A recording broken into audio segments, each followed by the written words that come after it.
The group chat buzzed to life just after lunch. Family trip 2025, Rockies edition.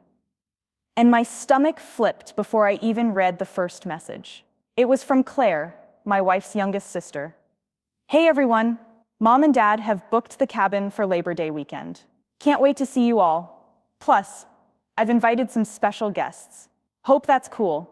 4 blue dots blinked below. Mom, Dad, Claire's fiancé, my 2 girls, and my wife, Harper.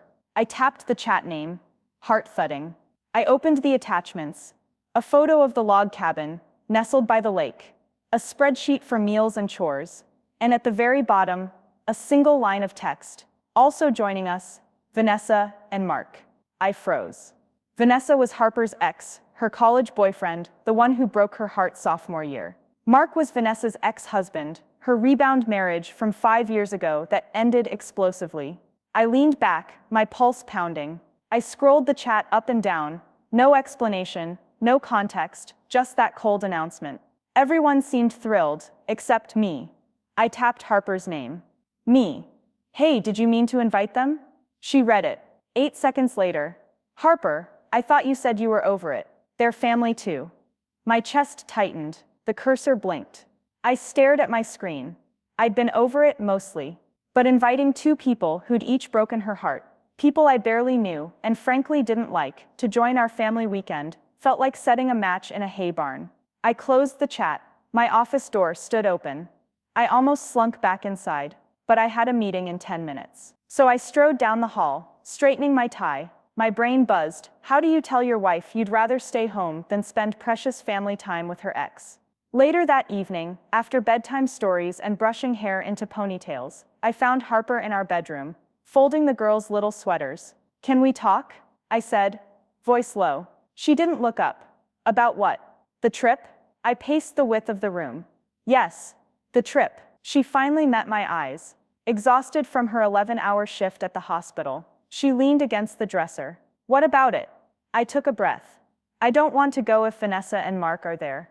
Harper blinked. You're joking, right? No. My heart raced. I'm serious. She sighed, long and heavy. This is ridiculous. They're family. I don't see how inviting my wife's exes, who both hate each other, qualifies as family. She snapped the cardigan in her hands, almost pinching the knit. They'll behave. I shook my head. That's not the point. I don't want to spend my weekend policing their drama or pretending I'm fine with it. Her eyes flashed. So now it's about what you want. After I let you invite your buddies to ski with us, after I rearranged my schedule, my throat knotted. That's different. They're my college friends, and they're not 2 people who dated you, who broke your heart. She crossed her arms. Vanessa and Mark had a right to be there. I'm allowed to invite them too. I swallowed. Fine, invite them. But I'm not going. Her eyes narrowed. So you'd rather stay with the girls by yourself? During 3 days you're supposed to spend with me and my family?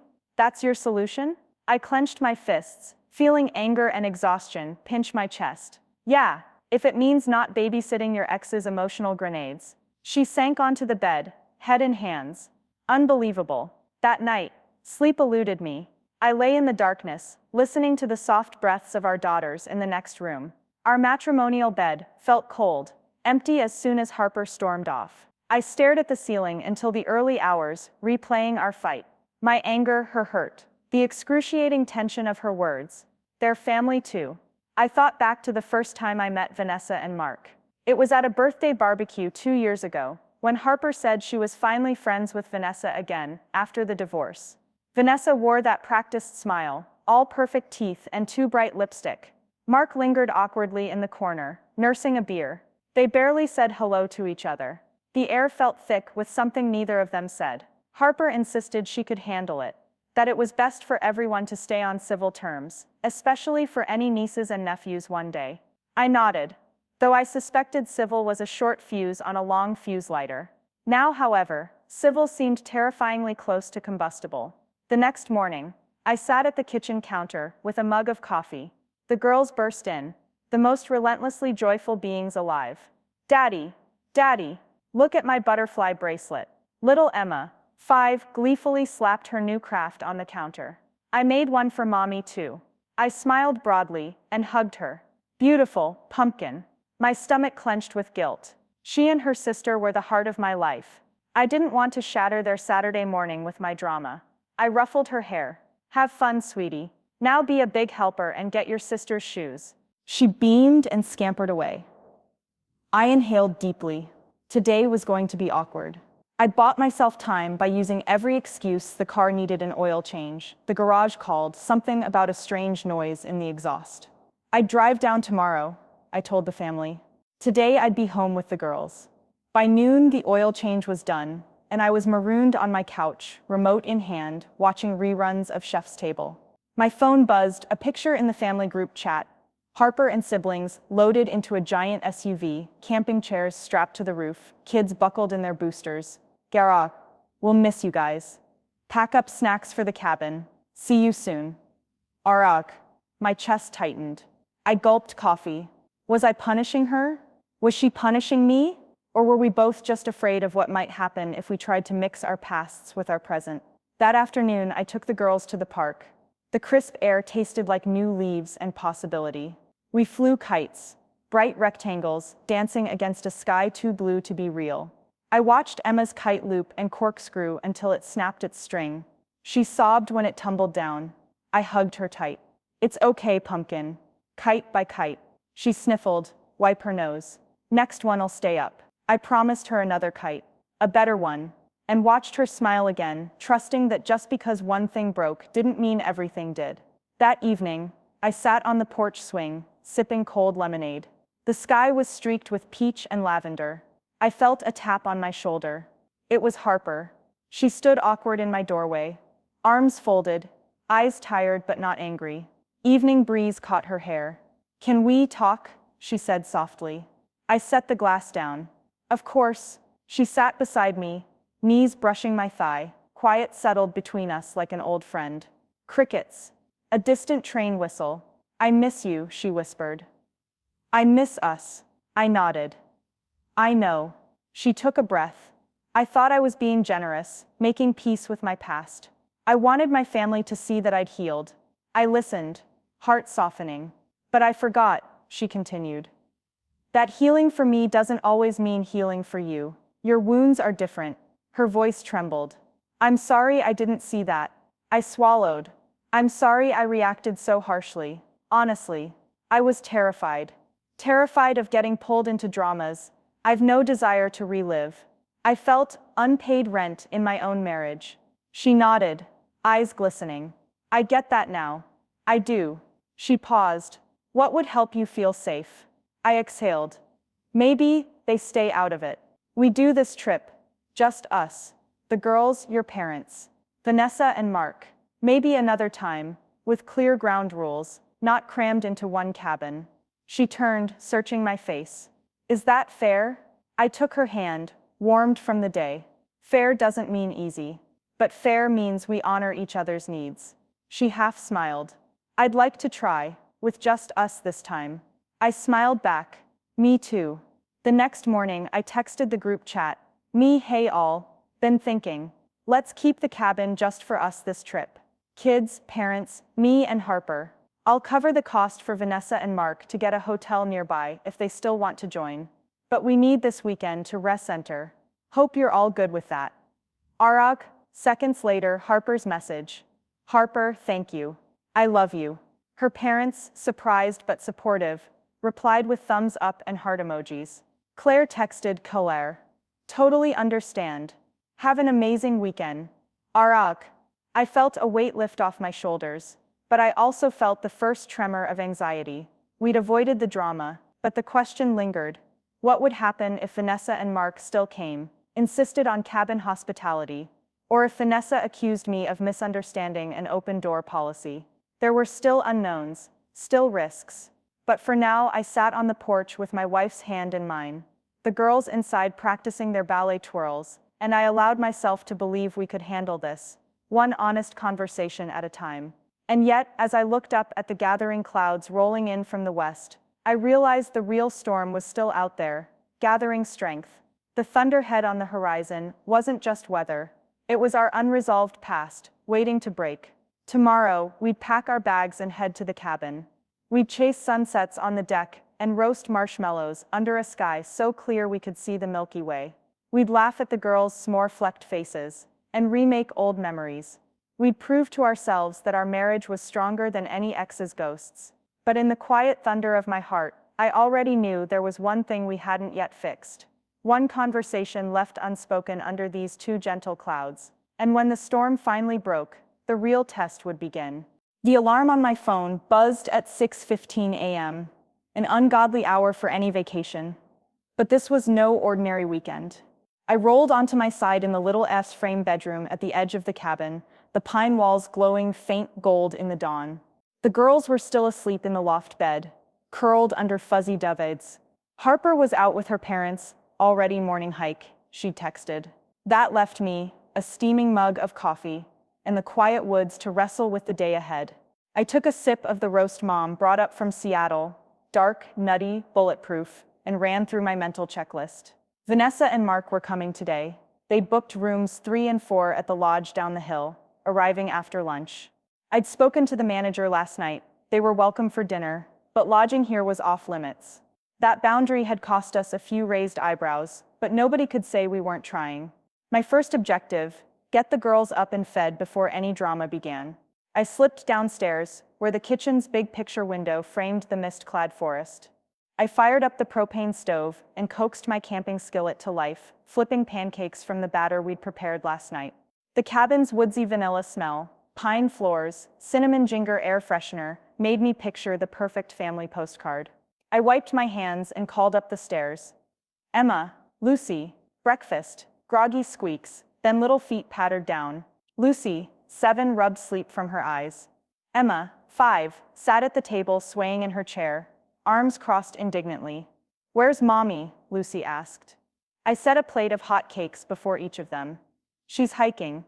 Grandpa said there was a waterfall you needed to see.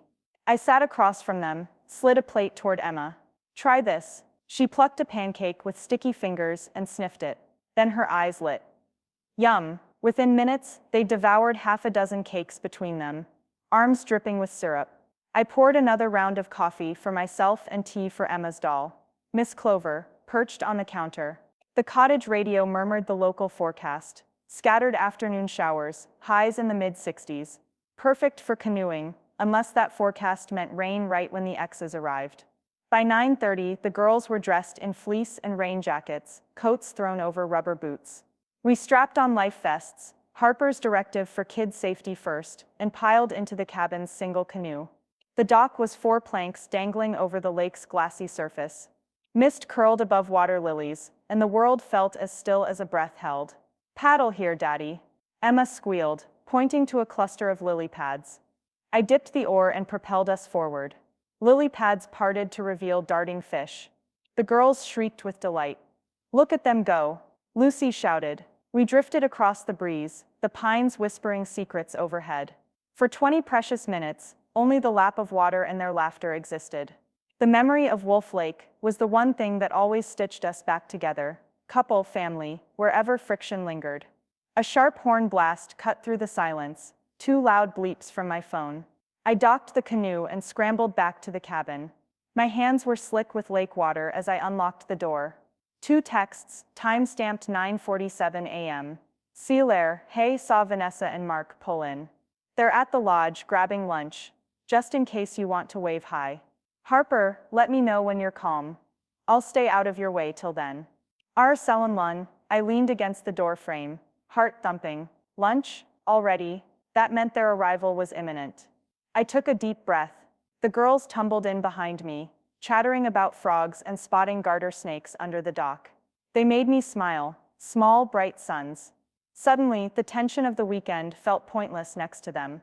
Daddy, we hungry, Emma said, patting her empty stomach. I ruffled her hair. Okay, mini chefs. Who wants mac and cheese? They both yelled yes. Follow me, I herded them to the table and started boiling water, fish sticks in the oven. They negotiated who got orange versus yellow plates. Cooking mac and cheese for 5 in a cabin serves a dual purpose. It feeds the kids and kills key minutes before the storm arrives. As the children snacked, I poured cold lemonade, straws, ice cubes, the works. The window offered a view of the lodge's terrace. 4 patio chairs, 2 golf carts parked beside. I squinted.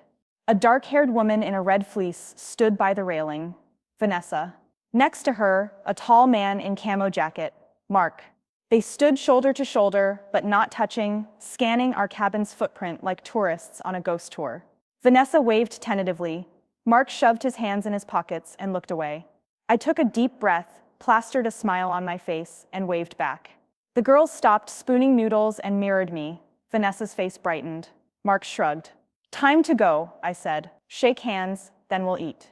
We shuffled outside past the oil lamp by the door. The damp air smelled of pine and wet earth, rays of sun filtered through ragged clouds, steam off the lake. Vanessa was first. She took a breath and offered me a small, tentative hug. Hi, Will, she said quietly. I wanted to say thanks for organizing the alternative lodging. I know it was a shift. I nodded. Of course, hope the lodge is okay. Not as rustic, but it's great. She flashed a brave smile. Room 4 is cozy. Mark raised a hand by his shoulder. Good morning, Mr. Cooper. His nod was curt. He glanced at the girls. Sorry about last time. At the barbecue, I heard my breath catch. He meant the awkward 4th of July cookout last year, when he and Vanessa had shown up unannounced hoping for one meal. Instead, he'd confronted me in the driveway about protecting my turf. I'd handled it poorly, yelled back about boundaries. He'd never apologized in person. This nod counted as a start. It's fine, I said. We've all moved on. I gestured toward the mac and cheese. Dinner's almost ready. Vanessa's shoulder dropped. Kids? She smiled at them, and they giggled. Mark's eyes softened a fraction. He squatted and handed Emma a single boiled noodle. She slurped it down and crawled into his arms. Hi there, he cooed. You like Uncle Mark's food? She nodded, mouth full. His lips curved in a rare, genuine grin. I turned on my heel and considered retreating back inside. But clatter of pasta spoon against bowl made me pause. These moments could be a bridge rather than a minefield. I crossed to the grill and fired it up, electric burners included. I tossed a few brats on them, garlic butter sizzling. Harper emerged on the deck, saw the scene and let out a breath she'd surely been holding. She joined me silently, eyes flicking to Vanessa, then Mark, then the kids. Doing okay? I whispered. She nodded, I think. She blinked at tears. Thanks. We stood in companionable quiet as the kids scrambled for juice boxes and baguette slices. The conversation drifted. Weather forecasts, lost sunglasses, s'more prep. Vanessa offered to fetch more buns from the lodge's kitchenette. Mark suggested a walk to the lake after we ate. All normal, family vacation normal. By the time we sat, me with a brat on a bun, Harper with a bowl of mac and cheese, and the kids with plates of fish sticks, the tension had eased into something like civility. Vanessa sipped lemonade. Mark held a plate with grilled zucchini, courtesy of Mom's Yelp search. The 4 of us exchanged small talk. How are the kids at school? How's work? Any good books lately? I watched Harper laugh at Vanessa's comment about the latest hospital horror story, Harper's specialty, and realized this was what I'd been missing. Simple shared joys, not dramatic reunions. Mark scratched Emma's back as she napped in his arms. I felt a tug of grudging respect. After dinner, as we cleared plates, a rumble of thunder snapped overhead. Clouds had massed gray as slate. Mark sprang up. Rain's coming, he said. He grabbed an umbrella from the holder by the door. Vanessa fetched the kids' bikes from the garage. I stepped between them. No, let me. I lifted the umbrella and waved them under. Shall we take a walk? They exchanged a glance. Vanessa nodded. Mark opened his mouth, then closed it. Yeah, he said. Yeah, let's. We strode down the worn path to the lakeshore, the umbrella bobbing above our heads. The sky groaned with thunder. The girls scurried behind us, squealing as raindrops began to patter. At the water's edge, Mark paused, staring at the ripples. It's so clear here, he said. Reminds me of Montana. I tilted my head. You grew up there? He nodded. On a ranch outside Bozeman. Haven't been back in years. He shrugged. Divorce? Work, it got complicated. Vanessa reached out, touching his arm. It's okay. We did all right. He let out a breath like wind through corn stalks. We did, Silence settled, only the rain's soft percussion. I realized this. These two, Vanessa and Mark, had once woven themselves into Harper's life when she was young and bruisable. They had hurt her. They had hurt themselves. But here, in the rain and the pines, they carried no animosity left, just the weight of memory. I cleared my throat. I'm sorry for doubting you both. They looked at me. I felt the umbrella wobble. I dove to steady it. I thought inviting you both here would be part of her past intruding on our present. Vanessa smiled. Her past and ours. It's part of the story, Will. Mark nodded. But history doesn't have to dictate the future. My heart thudded. The rain eased, a silver shaft of leftover light broke through the clouds. The lake glimmered like liquid glass. Thank you, I said softly, for giving us this chance. We stood there in a tight triangle, two ex-lovers, two now lovers, four kids squealing in puddles, listening to the wind and the water. That evening, back at the cabin, we lit the fire pit. Sparks spiraled into the dark. The adults sipped cocoa spiked with whiskey. The kids toasted marshmallows.